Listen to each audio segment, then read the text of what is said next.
मूसा अलैहिस्सलातु बनी इस्राइल के फिराउन बाहिनी जखन दौड़ाচ্ছিল আর দৌড়াইতে দৌড়াইতে ওনারা গিয়ে লোহিত সাগরের একেবারে কিনারায় চলে যান। সামনে পানি, পিছনে ফিরাউন বাহিনী, কোথায় যাবে?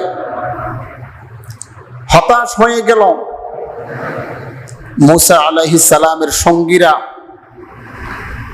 কিন্তু मूसा আলাইহিস সালাম মোটেও বিচলিত হন নাই, কেননা তিনি আল্লাহ পাকের হুকুমের ব্যাপারে অবগত আছেন, দিক নির্দেশনার ব্যাপারে অবগত আছেন। मूसा আলাইহিস সালাম তাদেরকে হতাশ হতে নিষেধ করেছেন।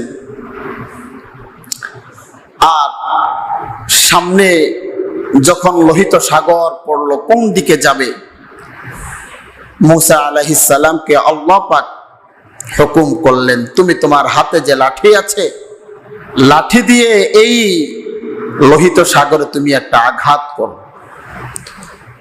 मूसा আলাইহিস সালাম আঘাত করলেন, আর আল্লাহ পাক রব্বুল আলামিন যারা বনি ইসরাইল ছিল, মুসলমান ছিল, নবীর অনুসারী ছিলেন, তাদেরকে পারাপার হওয়ার জন্য 12টি রাস্তার ব্যবস্থা করেছেন। সুবহানাল্লাহ। চলে গেলেন। ফেরাউন বাহিনী যখন আসলো, ফেরাউন কিন্তু খুবই বিচক্ষণ মানুষ ছিলেন, খুব চালাক ছিল। সে বলে, আমি যাব না। অন্যান্য মন্ত্রীদের তিরস্কারের ভয়ে ফেরাউন সহ তার বাহিনী যখন সমুদ্রের মাঝামাঝি যায়, তখন আল্লাহর হুকুমে তাদের সবাইকে ধ্বংস করে দেওয়া হয়। যেদিন ফেরাউনকে ধ্বংস করা হয়েছে, मूसा আলাইহিস সালামকে বিজয় করা হয়েছে, সেই দিনটা 10ই মুহররম ছিল। সুবহানাল্লাহ। मूसा আলাইহিস সালামকে বনি ইসরাইল কে ফিরাউন বাহিনী যখন